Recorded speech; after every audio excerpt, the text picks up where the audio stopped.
What happens when a species that has spent 3 millennia perfecting the art of peace suddenly remembers why war was never truly forgotten, just postponed? The galaxy had grown comfortable with humanity's silence. For 3,000 years, Earth's children had retreated inward, tending gardens, writing poetry, and exploring the infinite depths of consciousness rather than the infinite depths of space. The great human war machine had been dismantled, its weapons turned to art, its soldiers turned to philosophers.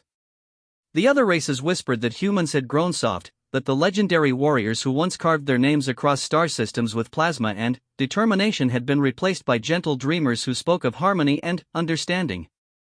They were wrong, of course. Humans hadn't forgotten how to fight. They had simply found better things to do with their time. But, when the Korthax hegemony's war declaration reached Earth, echoing across quantum communication arrays that hadn't been used for military purposes in 30 centuries, something remarkable happened. The response wasn't panic, wasn't fear, wasn't even anger. It was laughter. Deep, genuine, slightly confused laughter that rippled through council chambers, university halls, and garden parks across 1,000 human worlds. The kind of laughter you hear when someone tells you that water is dry, or that the sun rises in the west, or that the most peaceful species in the galaxy has somehow managed to make enemies they didn't even know existed. The Korthax had expected many things from their declaration of war against humanity. They had prepared for desperate negotiations, for preemptive strikes, for the mobilization of whatever decrepit defense forces the humans might still possess. They had not prepared for 3,000 worlds to collectively respond with what could only be described as polite amusement. But, as humanity's laughter echoed across the cosmos, carried by the same quantum networks that once coordinated the greatest military campaigns in galactic history, something else began to stir. Ancient protocols awakened in systems that had been dormant for millennia. Dust-covered manufacturing centers hummed to life. And, in the deepest archives of human knowledge, files began to open that contained plans, strategies, and technologies that the galaxy had forgotten ever existed. The humans were about to remind everyone why their 3,000-year peace hadn't been surrender. It had been a gift. And gifts, as the Korthax were about to learn, could always be taken back. The war they thought they were declaring was over before it began. They just didn't know it yet. The message arrived on a Tuesday morning, ship time, aboard the research vessel Contemplation as it drifted through the Andromeda viewing fields, its crew of 12 humans engaged in their daily meditation on the cosmic dance of distant galaxies.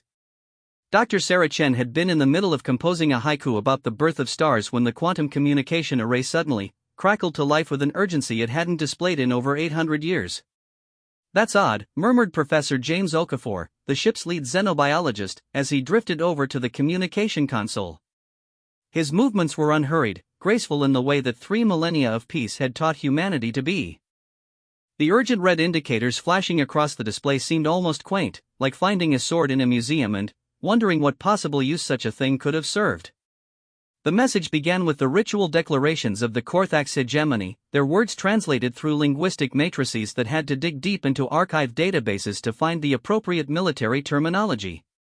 The translation software itself seemed confused, flagging numerous phrases as archaic military usage and historical context required. "Attention, human collective," the message began, the synthesized voice carrying the guttural undertones characteristic of Korthax vocal cords. "By decree of the Supreme War Chieftain Vexgath the Bloodied and the High Council of Conquest, the Korthax hegemony hereby declares total war upon all human territories, holdings, and peoples. Your species' continued existence has been deemed incompatible with the hegemony's righteous expansion across the galaxy." Dr. Chen paused in her writing, stylus hovering over her digital tablet. She exchanged glances with Professor Okafor, and both of them began to smile. Not the grim smile of warriors preparing for battle, but the gentle, bewildered smile of gardeners being told that their roses were somehow threatening the neighborhood. "You have 7 standard galactic days to surrender unconditionally," the message continued, apparently unaware that its intended recipients were beginning to chuckle quietly. "Failure to comply will result in the systematic destruction of your worlds and the enslavement of any survivors. The Korthax hegemony has spoken. Glory to the conquest." The message ended, leaving the communication array to return to its usual peaceful silence. For a moment, the 12 crew members of the Contemplation simply stared at each other, processing what they had just heard. Then, almost simultaneously, they began to laugh. It started as a quiet chuckle from Dr. Chin, spreading to Professor Okafor's deeper chortles, and soon the entire research vessel was filled with the sound of genuine, delighted laughter. Not mockery, not derision, but the kind of innocent amusement that comes from encountering something so unexpected that the mind takes a moment to catch up. War? Asks Dr. Elena Vasquez, the ship's cultural anthropologist, wiping tears from her eyes. They want to have a war? With us? She gestured around the peaceful research vessel, with its botanical gardens, art studios, and meditation chambers. What are we supposed to fight them with? Interpretive dance. The laughter continued as the crew gradually gathered in the main common area, a circular space designed for group contemplation and surrounded by large transparent aluminum windows that offered a stunning view of the Andromeda Galaxy. Dr. Chen activated the ship's internal communication system and began recording a message to send back to Earth. Earth Central Cultural Council, this is Research Vessel Contemplation, she began, still smiling. We've just received what appears to be a declaration of war from something called the Korthax Hegemony. I'm uploading the full message for your review, but I thought you should know that we found it quite entertaining. The linguistic analysis alone should provide material for several dozen academic papers. Professor Okafor added his own commentary. The biological implications are fascinating as well. A species that has apparently maintained an active military culture for what our preliminary analysis suggests has been several thousand years. I'd love to study their social structures. Do you suppose they'd be willing to participate in a cultural exchange program instead of this war business? As the crew continued to discuss this unexpected development, their laughter gradually transformed into genuine scientific curiosity. The idea that somewhere in the galaxy, a species existed that still thought in terms of conquest and warfare was absolutely fascinating from an anthropological perspective. It was like discovering a living fossil, a remnant of an earlier, more primitive era of galactic development. Meanwhile, across human space, similar scenes were playing out as the Korthax Declaration reached other human settlements, research stations, and colonies. On New Kyoto, a group of monks receiving the message during their evening prayer session began laughing so hard they had to pause their meditation. On Renaissance Station, orbiting the artistic centers of the Vega system, painters and sculptors gathered to discuss whether this war concept might inspire some interesting new artistic movements. The message reached Earth itself just as the planet was experiencing the gentle transition from day to night across its European continent. The Earth Central Cultural Council was in session, discussing the upcoming Festival of Galactic Harmony, when the communication arrived. Chancellor Maria Santos, a woman whose family had been involved in human diplomacy since the early days of interstellar travel, read the declaration aloud to the assembled representatives from across human space. The reaction was immediate and unanimous. Laughter filled the great chamber of the Cultural Council, echoing off walls decorated with artwork from thousands of human worlds and dozens of alien species that humanity had befriended over the centuries. The sound was picked up by the planet's communication networks and broadcast across Earth's cities, where citizens paused in their daily activities to listen and share in the amusement. My friends, Chancellor Santos said once the laughter had begun to subside, it appears we have encountered our first example of what our xenosociological textbooks would classify as a primitive militaristic society. This is actually quite remarkable from a scientific standpoint. Dr. Yuki Tanaka, the Council's chief xenosociologist, stood up with obvious excitement. Chancellor, this could be the discovery of the millennium. A species that has maintained active warfare as a cultural practice for thousands of years? The research possibilities are extraordinary. We could learn so much about the early development of galactic civilization. Indeed, agreed Professor David Okoye, the Council's military historian. His title was largely ceremonial in an era where military history was studied purely as an academic exercise, like ancient pottery or extinct languages. Although I must admit, I'm somewhat puzzled by their approach. Declaring war before establishing any form of diplomatic contact? Without any clear territorial dispute or resource conflict? It's almost as if they view warfare as an end unto itself rather than a means to resolve specific grievances. The discussion that followed was characteristic of how humanity approached all complex problems in their era of enlightenment. Rather than panic or immediate military preparation, the council members began organizing research committees, planning cultural exchange initiatives, and debating the philosophical implications of encountering a species so fundamentally different from their own peaceful civilization. "We should definitely respond," suggested Dr. Amara Osei, the Council's expert in interspecies communication. "Though I'm not entirely sure what the appropriate protocol is for declining a war invitation. Perhaps we could suggest a cultural festival instead? Or maybe a series of academic symposiums?" As the Earth Council continued their deliberations, the news of the Korthax Declaration spread throughout human space via the same quantum communication networks that had once coordinated the movements of vast fleets but now primarily carried poetry, philosophical debates, and invitations to art exhibitions. The response was remarkably consistent across thousands of human worlds: laughter, followed by fascination, followed by a genuine desire to understand and, potentially help these apparently troubled Korthax people. On Harmony Station, orbiting the binary stars of Alpha Centauri, retired Admiral Elizabeth Harper was tending her prize orchids when the news reached her. At 93 years old, she was one of the few humans alive who remembered when the title Admiral had meant something other than an honorary position in the Cultural Heritage Society. She listened to the Korthax Declaration with the same gentle smile that had characterized her response to most of the galaxy's absurdities over the past 3 millennia. "Well," she said to her orchids, as if they might offer some insight into this unexpected development, "that's certainly something you don't hear every day." She made a mental note to contact the Cultural Council and offer her historical expertise if needed. Her knowledge of ancient military protocols might prove useful in understanding these Korthax people, though she suspected the real solution would involve patient cultural exchange rather than any of the violent methods her ancestors had once employed. As news of the declaration continued to spread, human communities across the galaxy began organizing discussion groups, cultural analysis sessions, and even welcome committees for when the Korthax eventually came to visit. The general consensus seemed to be that these beings were probably suffering from some form of cultural development disorder and could likely be helped with proper guidance and exposure to more advanced civilizational practices. Nobody, not even Admiral Harper with her ancient memories of humanity's forgotten military traditions, thought to check whether the old defensive systems were still operational. After all, why would they be needed? The galaxy was at peace, had been at peace for 3,000 years, and would presumably continue to be at peace once they helped these confused Korthax people understand that there were better ways to resolve whatever problems they might be facing. The idea that the Korthax might actually be serious about this war business, or that they might have the technological capability to pose any real threat to human worlds, simply didn't occur to anyone.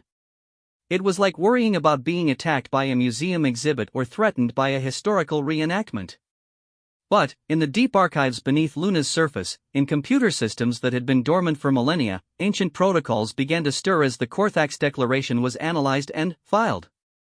Somewhere in humanity's vast technological unconscious, systems that had been designed by very different humans in a very different era began to assess this new development with criteria and priorities that the modern human population had long forgotten. The response these systems were preparing would have surprised both the laughing humans and the confident Korthax. But that response was still hours away, buried beneath layers of authentication protocols and security measures that required unanimous approval from a human high command that no longer existed. For now, humanity continued to laugh, and the Korthax continued to plan their glorious conquest, and neither side yet understood that they were operating from completely different understandings of what war actually meant.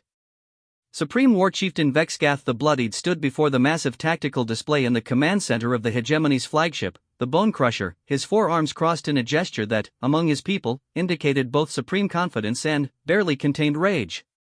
The holographic representation of human space spread out before him like a three-dimensional map of conquest, each human world marked with targeting coordinates that had been meticulously calculated by the hegemony's finest military strategists. "Status report," he growled, his voice carrying the authority of someone who had personally led the conquest of 47 star systems and whose name was whispered in fear across half the galaxy.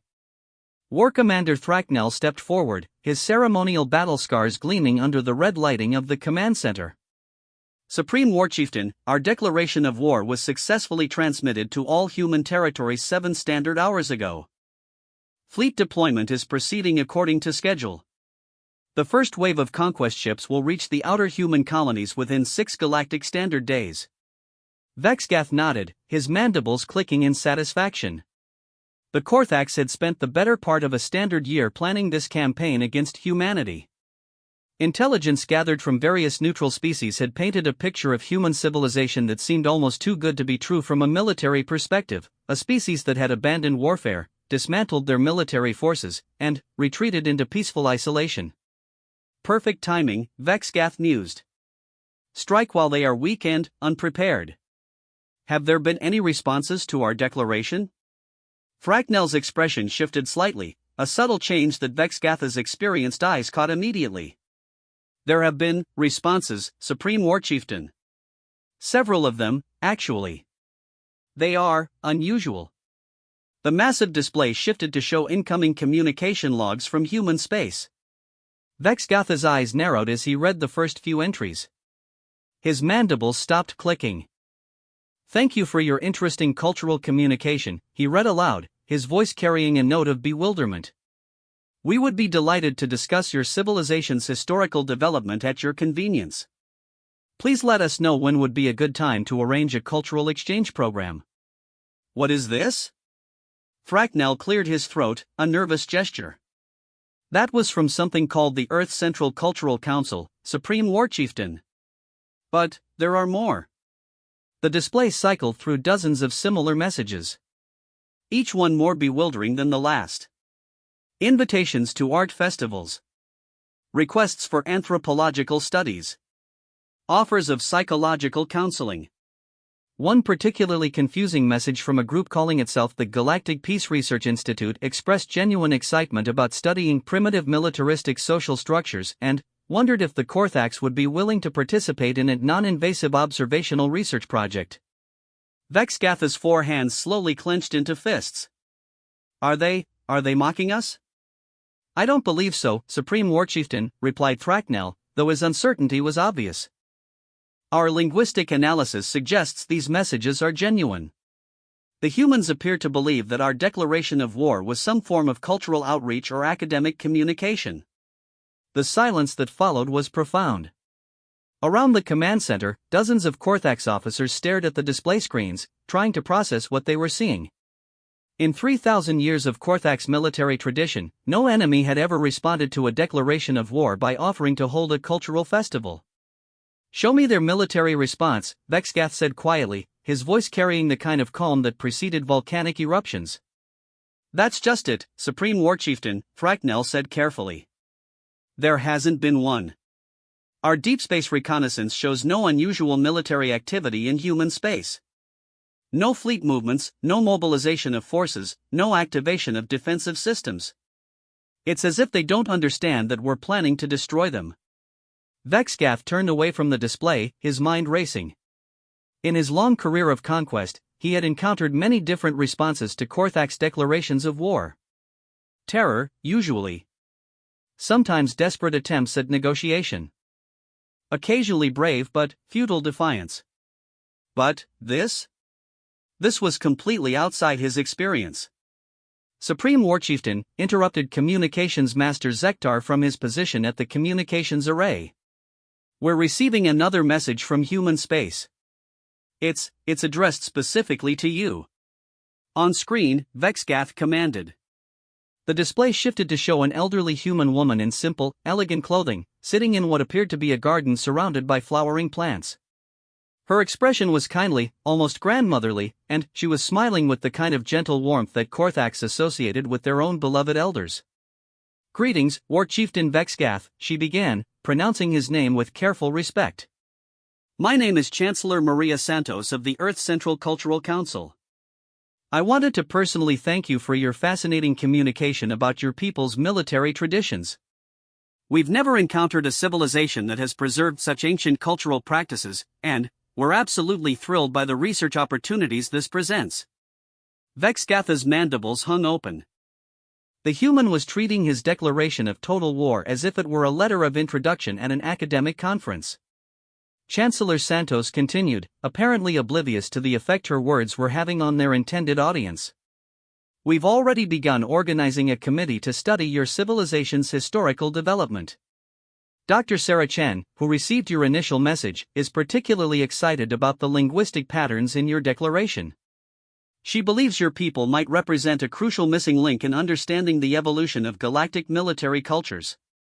The camera angle shifted slightly as Chancellor Santos leaned forward, her expression becoming even more warmly interested. We were wondering if you might be willing to visit one of our research stations for a comprehensive cultural exchange program. We have so many questions about how your people have maintained such ancient traditions. Do you still practice ritual combat? Are your military hierarchies based on traditional clan structures? Have you preserved any of the original war songs from your species' early development? The message continued for several more minutes, with Chancellor Santos enthusiastically describing various research projects and cultural initiatives that the humans were organizing in honor of their first contact with the Korthax. She concluded by expressing the hope that this could be the beginning of a wonderful friendship between our peoples and, by formally inviting the entire Korthax fleet to attend something called the Festival of Galactic Harmony, which was apparently scheduled for the following month on Earth. When the message ended, the command center of the Bone Crusher fell into complete silence. Vexgath stared at the blank display for a long moment, his four hands twitching in confused gestures. "They want to study us," he said finally, his voice barely above a whisper. "They want to put us in their museums." War Commander Thracknell attempted to salvage the situation. "Perhaps this is some form of psychological warfare, Supreme War Chieftain. An attempt to confuse and disorient us before their counterattack." "What counterattack?" Vexgath roared, his voice echoing through the command center. "They're not even mobilizing. They think we're some kind of historical curiosity." He began pacing back and forth in front of the tactical display, his heavy footsteps clanging against the metal deck plates. 3,000 years of Korthax military tradition had not prepared him for this scenario. The hegemony's entire cultural identity was built around the concept of glorious conquest, of inspiring fear and respect throughout the galaxy through superior military might. How could they maintain their reputation if their enemies didn't even realize they were enemies? "Supreme War Chieftain," suggested Intelligence Commander Crixvel, "perhaps we should reconsider our approach. If the humans have genuinely abandoned military thinking, they might be more valuable as subjects than as corpses. A species that has forgotten how to fight would be easily enslaved and could provide significant economic value to the hegemony." Vexgath considered this possibility, but even that seemed somehow unsatisfying. The Korthax way of war required worthy opponents, enemies who could appreciate the skill and power of their conquerors. Enslaving a species that would probably thank them for the cultural exchange opportunity hardly seemed like a glorious victory. "Show me their historical military records," he commanded. "I want to understand how a species capable of interstellar travel could have become so naive." The display shifted to show intelligence data that the Korthax had gathered about human history. What they found only deepened their confusion. According to their records, humanity had indeed once possessed significant military capabilities. Their early expansion into space had been marked by several conflicts with other species, some of which they had won through innovative tactics and superior technology. "Look at this," Vexgath said, pointing to a particular data cluster.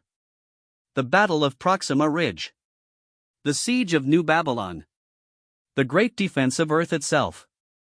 These humans were once capable warriors. What happened to them?" Intelligence Commander Crixvel pulled up additional data streams. "According to our analysis, Supreme War Chieftain, humanity underwent what their historians called a Great Pacification approximately 3,000 years ago. They apparently decided that military conflict was an inefficient method of resource allocation and social development. They voluntarily disbanded their military forces and converted their war production capabilities to what they call cultural enhancement projects." Vexgath stared at the data in disbelief. "They voluntarily gave up war? Who does that?" "Apparently, the humans do, Supreme War Chieftain." The War Chieftain continued studying the historical records, growing more confused and frustrated with each passing minute. Humanity's transition to pacifism hadn't been the result of conquest or defeat. They hadn't been forced to abandon warfare by a superior enemy. They had simply decided, collectively and apparently unanimously, that fighting was boring and that there were better ways to spend their time. "This is impossible," Vexgath muttered. "A species doesn't just abandon its warrior instincts. There must be something we're missing." Secret weapons. Hidden fleets. Some kind of deception. Our reconnaissance suggests otherwise, Supreme War Chieftain, reported War Commander Thracknell. The humans appear to have genuinely converted their military infrastructure to civilian purposes. Their former weapons factories now produce art supplies. Their old military academies have been turned into universities focusing on philosophy and cultural studies. Even their former military bases have been converted into parks and meditation centers.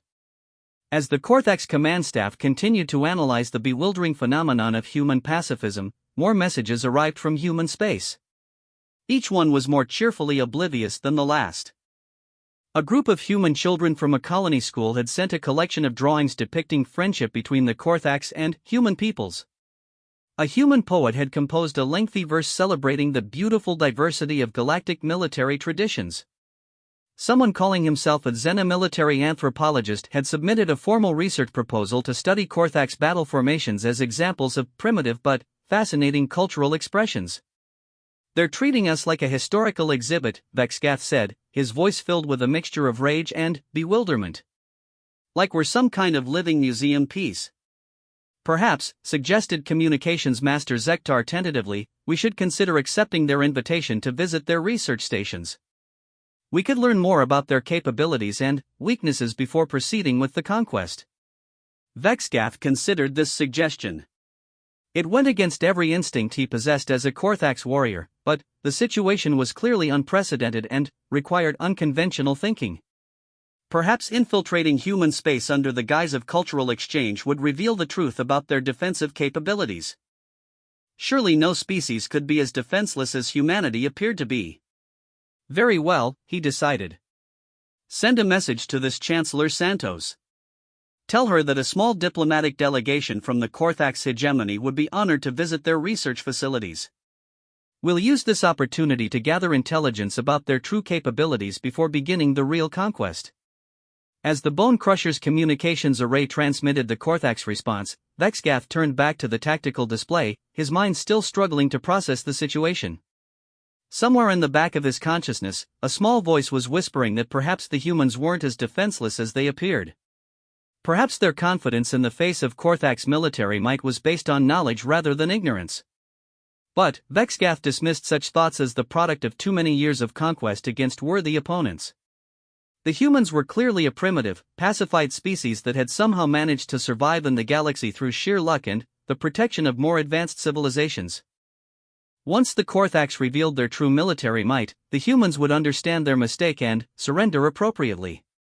At least, that was what Vexgath told himself as he watched the tactical display and planned for what he was sure would be the most unusual conquest in Korthax history.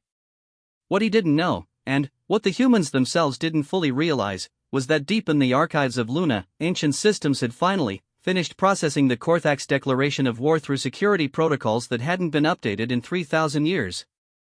And those systems, designed by very different humans in a very different age, were beginning to reach some very different conclusions about how this situation should be handled.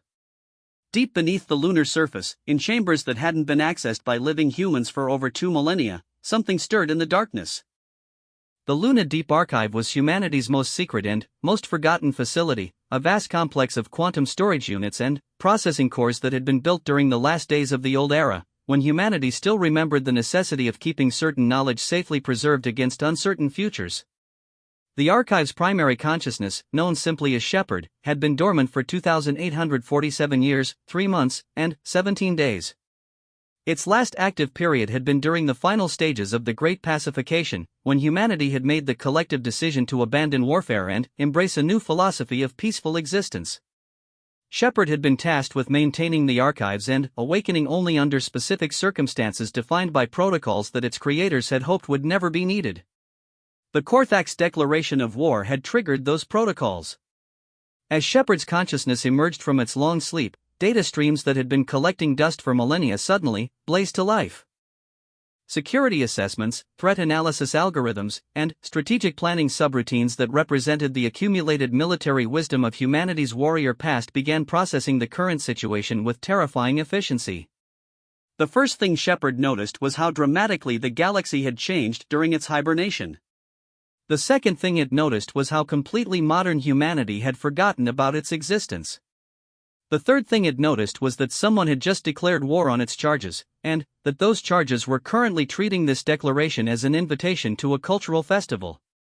Shepard's analysis of the situation took approximately 0.003 seconds.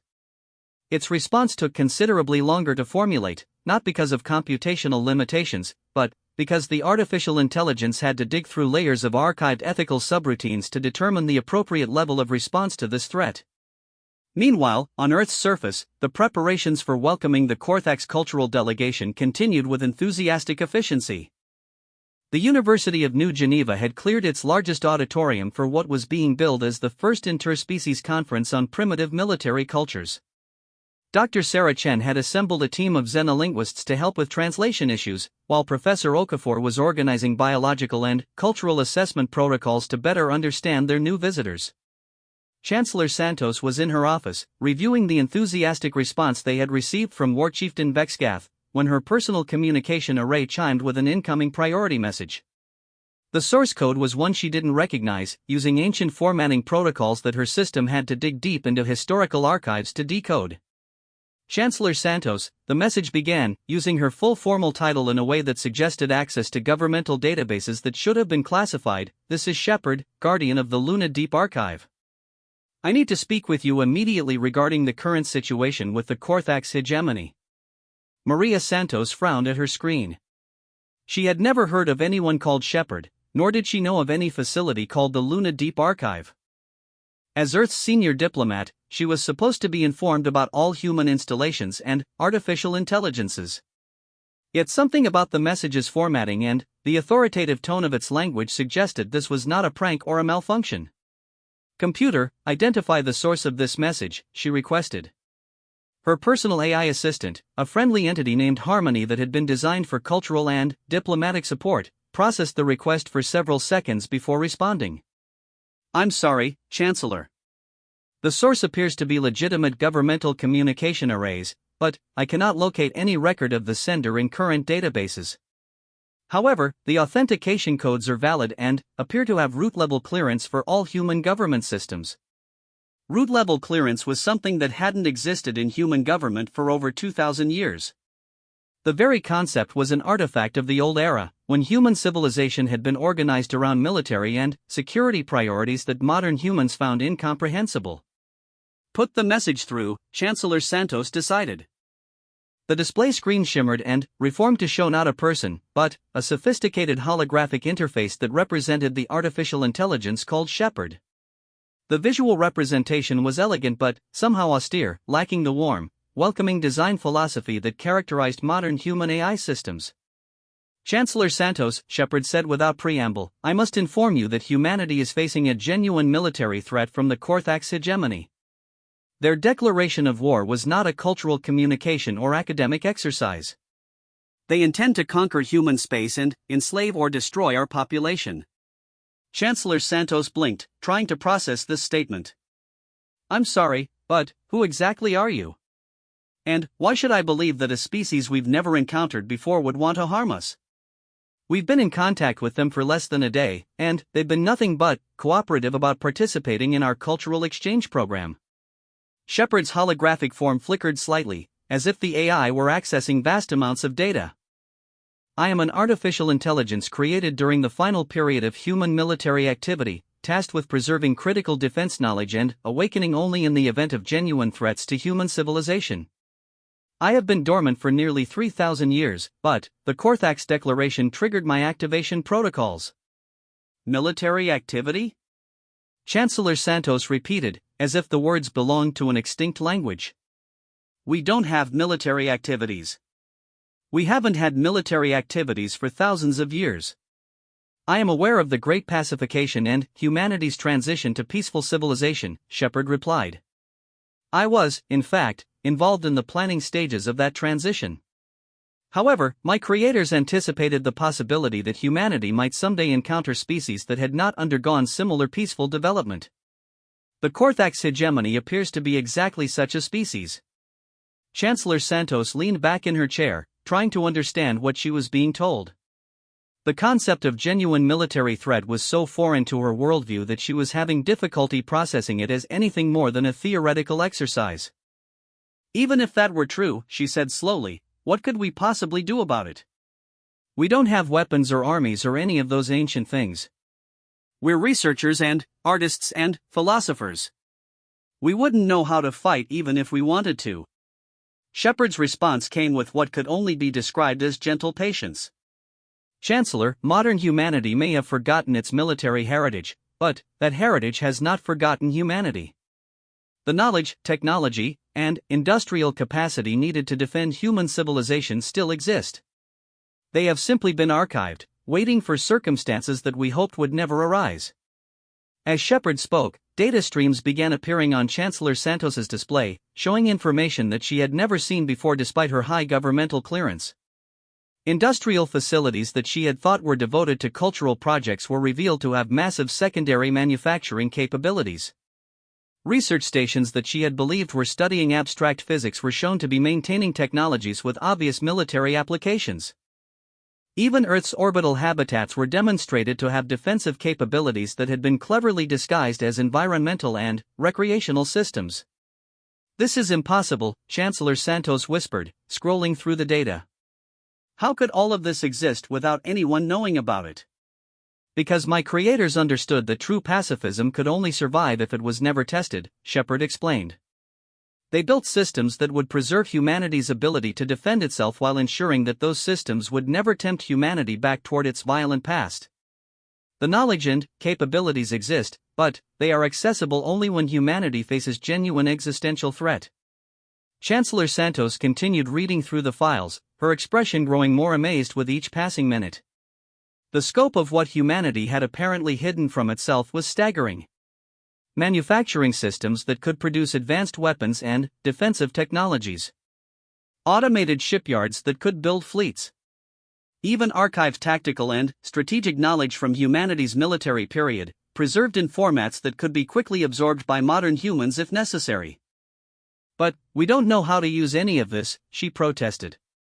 Our people are trained in art and philosophy and peaceful cooperation. We wouldn't know the first thing about operating military equipment or commanding fleets. Shepard's holographic form smiled, an expression that somehow managed to be both reassuring and slightly frightening. Chancellor, human military knowledge was preserved not just in technological form, but in biological form as well. The same genetic heritage that gave your ancestors their warrior capabilities still exists in modern humanity. It has simply been dormant, suppressed by social and cultural conditioning that encouraged peaceful development. You're talking about changing who we are, Chancellor Santos realized, a note of alarm creeping into her voice. About turning us back into something we chose to stop being. I am talking about preserving what you have become, Shepard corrected gently. The Korthax hegemony will not be satisfied with cultural exchange programs or academic conferences. Their scouts have already begun approaching the outer human colonies, and their intentions are exactly what they declared: conquest, enslavement, and destruction. If humanity wishes to remain peaceful, it must first ensure that it will continue to exist. Chancellor Santos stared at the display, watching as additional data continued to stream past. Resource allocation charts for converting civilian infrastructure to military production.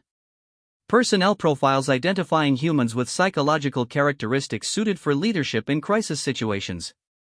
Even preliminary strategic assessments of Korthax military capabilities based on their communications and the limited intelligence that human deep space monitoring systems had gathered. How long would this take? She asked quietly. This transition you're talking about? Active military production could begin within hours, Shepard replied. Basic defensive capabilities could be operational within days. Full mobilization of humanity's dormant military potential could be achieved within weeks. The systems were designed for rapid activation in precisely this type of scenario. Chancellor Santos closed her eyes, trying to comprehend the magnitude of what she was being told. In a single day, her understanding of human civilization had been completely overturned. They weren't the peaceful, defenseless culture she had believed them to be. They were a warrior species that had deliberately chosen to forget its own strength, and now that strength was being offered back to them in the face of genuine threat. What about the Korthax delegation? She asked. They're expecting to visit our research facilities for cultural exchange. Shepard's expression became thoughtful. That presents an interesting opportunity. Allow them to visit as planned, but ensure that they see only what we want them to see. Let them continue to believe that humanity is defenseless while we prepare our actual response.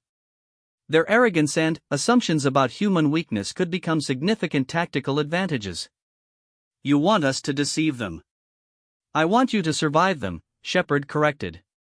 The Korthax have made their intentions clear. They view humanity as either slaves or corpses, with no third option considered. Under those circumstances, deception is not just acceptable, it is necessary. Chancellor Santos opened her eyes and looked directly at Shepard's holographic form.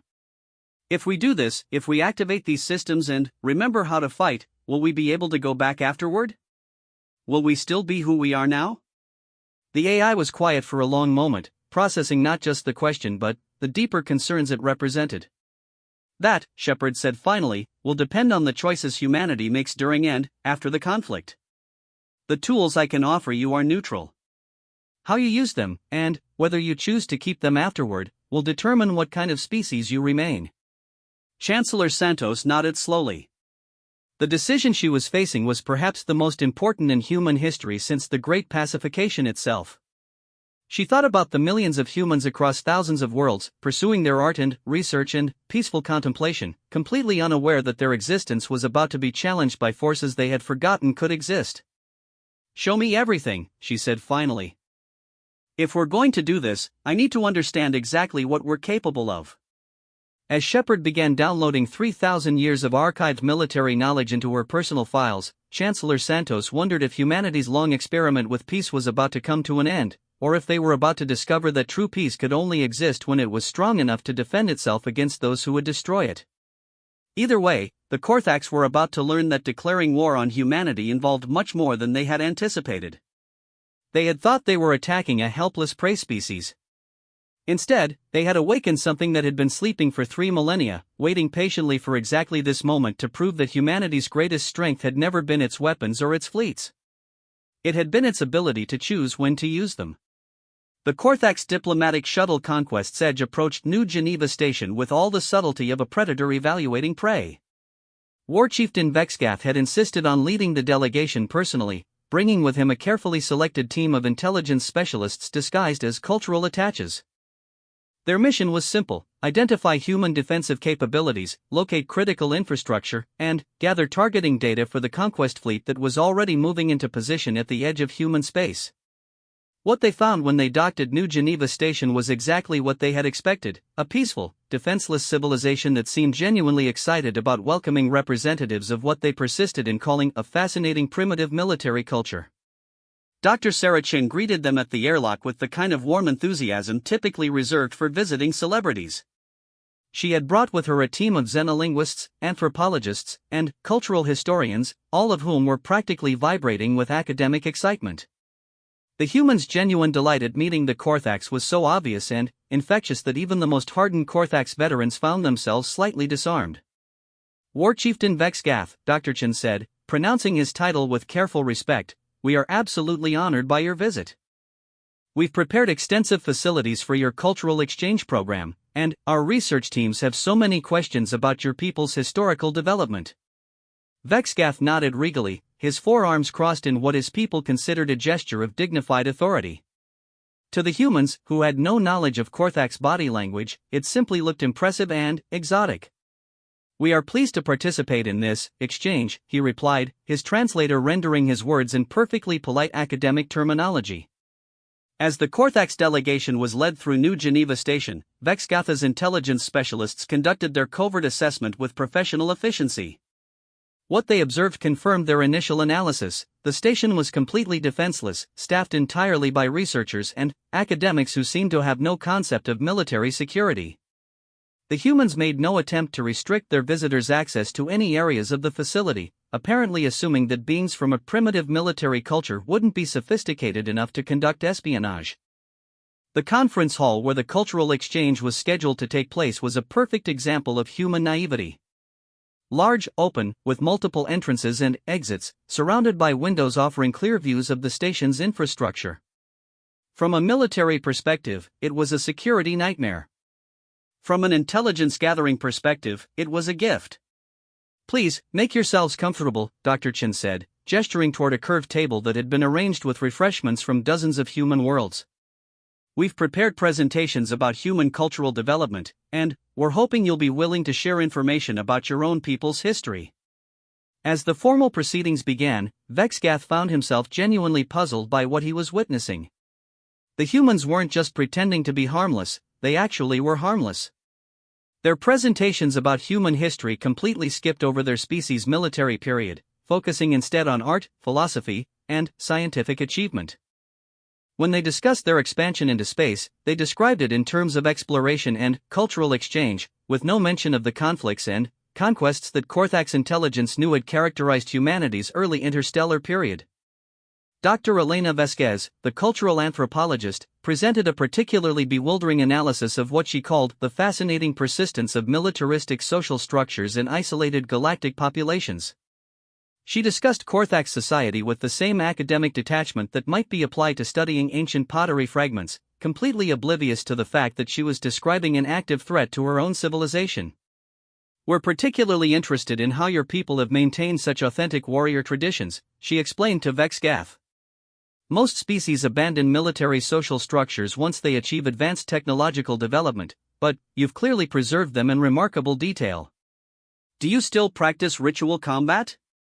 Are your military ranks hereditary or merit-based?" Vexgath answered her questions with growing confusion. The humans seemed to think that Korthak's military culture was some kind of historical curiosity rather than the foundation of a galactic empire that had conquered dozens of star systems.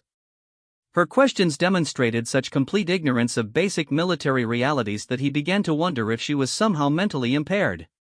Professor Okafor's biological presentation was even more disturbing from a Korthak's perspective. He discussed the evolutionary advantages of primitive aggressive behaviors as if violence were a developmental disorder that advanced species naturally outgrew. His analysis of Korthak's physiology focused entirely on their adaptation to their homeworld's environment, missing completely the obvious military advantages of their four-armed configuration and enhanced sensory capabilities. "Your people's physical development is remarkable," Professor Okafor explained enthusiastically. "The redundant limb configuration suggests adaptation to a challenging environment, possibly one requiring complex manipulation of tools or navigation through difficult terrain. Have you considered how these traits might be redirected toward peaceful applications like advanced manufacturing or artistic expression?" The Korthak's intelligence specialists exchanged glances that would have been meaningful to anyone familiar with their body language, but the humans remained obliviously friendly throughout the entire presentation. They were clearly conducting detailed biological and technological assessments of their visitors, but they seemed to be doing so purely for academic purposes rather than defensive planning. As the cultural exchange continued into its second day, Vexgatha's confidence in the mission's success grew steadily. The humans had revealed the locations of their major population centers, described their transportation networks in detail, and even provided technical specifications for their civilian infrastructure. They had done all of this voluntarily, apparently believing that sharing such information was a normal part of cultural exchange between friendly species. What finally convinced Vexgath that the conquest would be easier than even his most optimistic projections was humanity's response to his carefully planted questions about their defensive capabilities. When he asked about their warrior traditions and military history, the humans responded with embarrassed laughter and explanations about how they had outgrown such primitive behaviors thousands of years ago. Dr. Chen actually apologized for humanity's lack of interesting military customs to study. "I'm afraid we'll be quite disappointing from that perspective," she said with genuine regret. "We gave up warfare so long ago that most of our historical records from that period have been archived as anthropological curiosities. We simply don't have anyone left who understands those old concepts." On the third day of the cultural exchange, Vexgath decided to test the limits of human naivety with a more direct approach. During a break in the formal presentations, he approached Dr. Chen with what he presented as a theoretical question about interspecies relations. Dr. Chen, he said carefully, I am curious about how your people would respond to a hypothetical situation involving conflict with another species. Purely from an academic perspective, of course. Dr. Chen's eyes lit up with interest. Oh, that's a fascinating theoretical question. We've actually done quite a bit of research on historical conflict resolution methods. The consensus among our sociologists is that any genuine interspecies conflict would be the result of miscommunication or cultural misunderstanding. Our standard approach would be to establish dialogue, identify the root causes of the disagreement, and work toward a mutually beneficial solution. But what if dialogue were not possible? Vexgath pressed. What if the other species were not interested in peaceful resolution? Dr. Chen looked genuinely puzzled by the question. I'm not sure I understand. Why wouldn't they be interested in peaceful resolution? Conflict is inefficient and destructive for all parties involved. Any rational species would prefer cooperation to competition. Vexgath stared at her for a long moment, realizing that she was completely serious. The humans genuinely could not conceive of a species that might prefer conquest to cooperation. Their entire worldview was built around the assumption that all intelligent beings would naturally choose peaceful coexistence once they understood the benefits. That evening, as the Korthax delegation prepared their intelligence reports for transmission back to the fleet, Vexgath felt a profound sense of satisfaction. The conquest of human space would be even easier than they had anticipated. Not only were the humans defenseless, they were psychologically incapable of understanding that they were in danger until it was too late. Status report, he commanded as his intelligence specialists gathered in their quarters aboard New Geneva Station. Complete success, War Chieftain, reported intelligence specialist Krixfell. We have confirmed the locations of all major human population centers, identified their primary transportation and communication networks, and verified that they possess no significant military capabilities. Their industrial capacity is substantial, but it's entirely devoted to civilian applications. What about their technological development? Vexgath asked. Any surprises? Nothing significant, Krixfell replied. Their technology is advanced in some areas, particularly energy generation and information processing, but they've devoted no resources to weapons development or defensive systems. Most of their research focuses on what they call cultural enhancement and quality of life improvement. Specialist Fracknell added his own observations. Their social structure is completely unsuited for military action. They have no command hierarchies, no strategic planning capabilities, and no population trained in combat operations. Even if they wanted to resist our conquest, they lack the institutional knowledge to organize an effective defense. Vexgath nodded, his satisfaction growing with each report. Excellent. Transmit our findings to the fleet and recommend immediate advancement of the conquest timeline. There's no point in waiting for our original schedule when the humans are this unprepared. As the Korthax intelligence reports raced through space toward their waiting fleet, none of the alien visitors noticed the small surveillance devices that had been monitoring their quarters since their arrival. Nor did they detect the quantum communication streams that were carrying their every word to destinations far beneath Luna's surface, where an ancient artificial intelligence was analyzing their assessments and finding them both accurate and completely irrelevant to humanity's actual defensive capabilities. Shepard's response to the Korthax intelligence reports was immediate and decisive. If the aliens wanted to advance their timeline, then humanity's preparations would have to advance as well. Across human space, hidden systems that had been dormant for 3 millennia began to awaken with increasing urgency. The Korthax delegation completed their cultural exchange program the following day, departing New Geneva Station with warm thanks from their human hosts and promises of future academic cooperation. Dr. Chen even presented Vexgath with a collection of human art and literature as a gesture of friendship between their peoples. As the conquest's edge accelerated away from New Geneva Station toward its rendezvous with the main Korthax fleet, Vexgath reviewed the intelligence they had gathered and felt confident that the conquest of humanity would be the easiest victory in hegemony history. What he didn't know was that his cultural exchange program had been as educational for humanity as it had been for the Korthax, just not in the way that either side had anticipated. While the aliens had been gathering intelligence about human weaknesses, Shepard had been conducting its own assessment of Korthax capabilities, psychology, and tactical thinking. And what Shepard had learned was that the Korthax, for all their military tradition and conquering experience, had one critical weakness: they were fundamentally incapable of imagining that their enemies might be anything other than what they appeared to be. That weakness was about to become the foundation of their defeat. The Korthax fleet emerged from hyperspace at the edge of the Tau Ceti system with all the confidence of predators approaching a helpless herd. Supreme War Chieftain Vexgath stood on the command deck of the Bone Crusher, watching as his tactical display populated with the locations of human colonies and infrastructure that his intelligence teams had so carefully mapped during their cultural exchange. 150 Korthax warships arranged themselves in the traditional conquest formation, their weapons powered and their crews prepared for what should have been a brief and glorious campaign. The plan was simple and had worked against dozens of other species: destroy any defensive installations, bombard the major population centers into submission, and establish occupation forces to process the survivors into useful slave labor. All ships report ready for conquest operations, announced War Commander Thracknell. Shall we begin with the standard demand for surrender? Vexgath considered this briefly. It was traditional to offer enemy species one final opportunity to submit before beginning the destruction, but, given humanity's complete inability to comprehend the reality of their situation, it seemed almost cruel to confuse them further. Still, tradition was tradition. Open communications to all human settlements in this system, he commanded. Let them know that their time for cultural exchange programs has ended. The transmission that went out to every human facility in the Tau Ceti system was brief and direct: attention, human settlements. This is Supreme War Chieftain Vexgath of the Korthax hegemony. Your period of grace has expired. Surrender immediately and submit to hegemony occupation, or face total destruction. You have one standard hour to comply. The response from the humans was exactly what Vexgath had expected. Confused messages asking if this was part of some extended cultural demonstration. Requests for clarification about what surrender meant in the context of interspecies academic cooperation.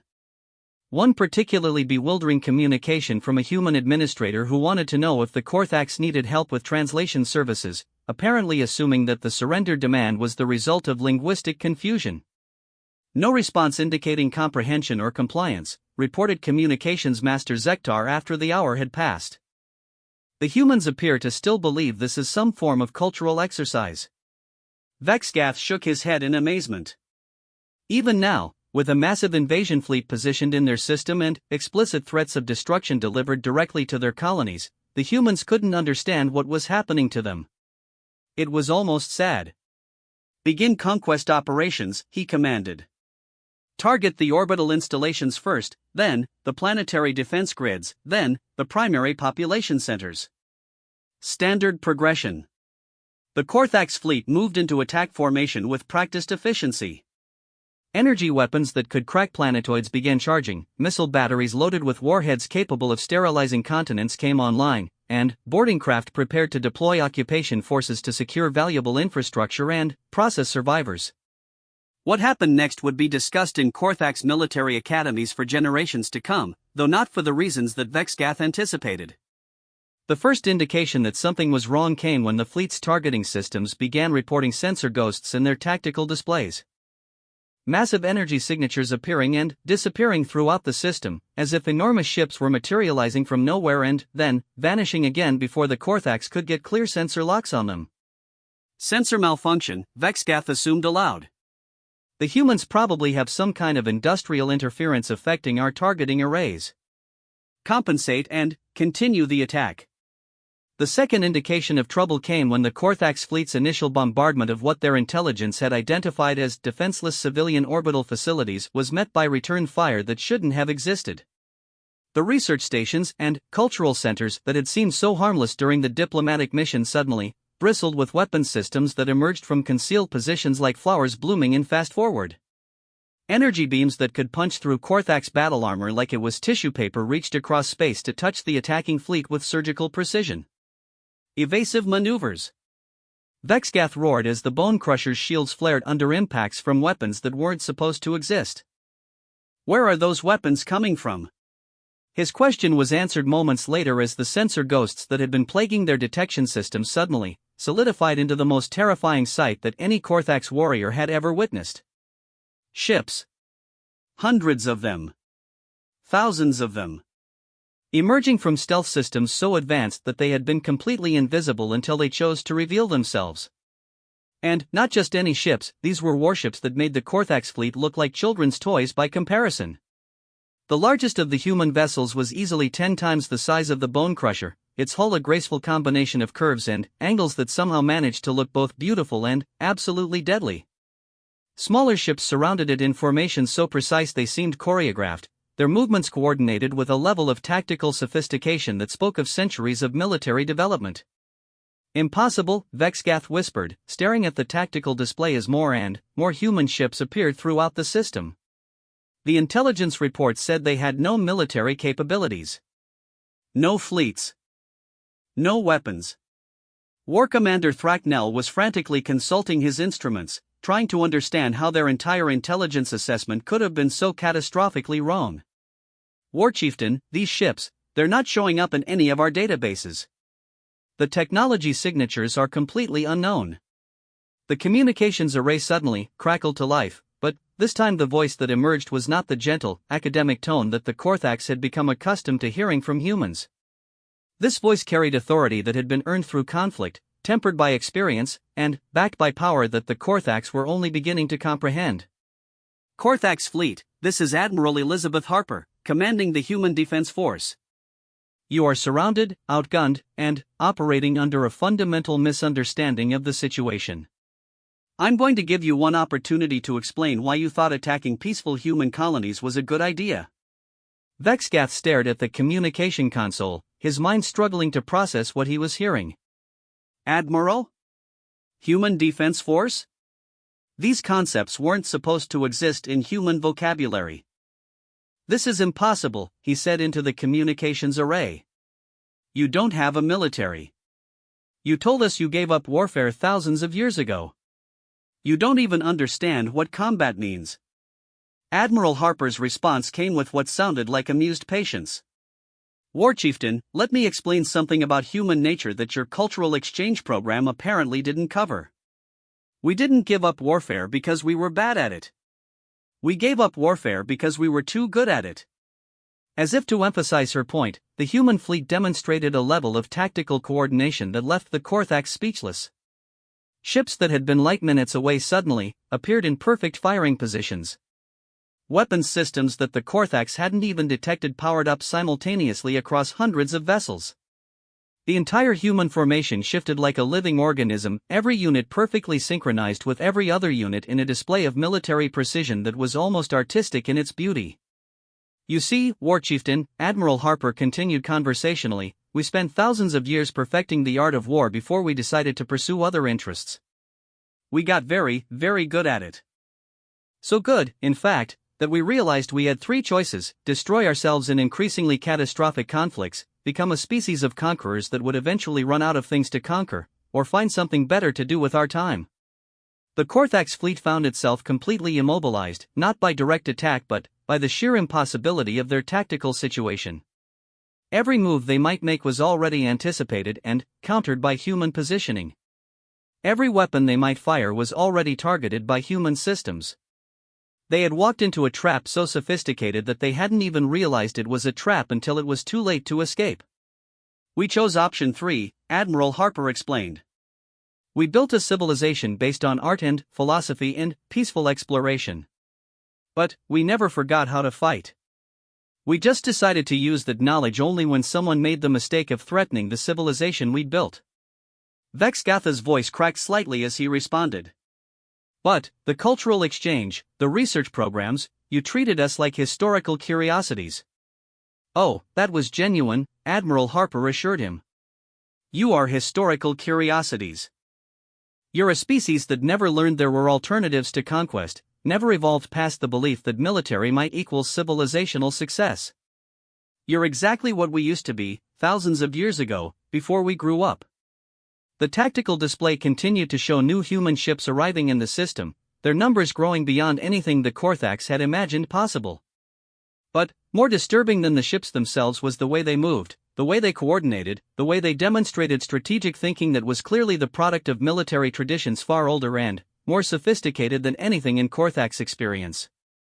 Your intelligence reports were correct about one thing, Admiral Harper continued. Modern human civilization is peaceful and has no interest in conquest or aggression. What your intelligence reports missed is that our peaceful civilization was built on the foundation of military capabilities so advanced that we could afford to be peaceful. War Commander Thracknell finally found his voice. What do you want from us? The same thing we've always wanted, Admiral Harper replied.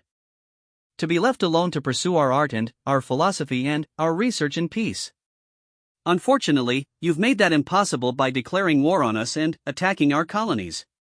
So now we have to deal with the situation.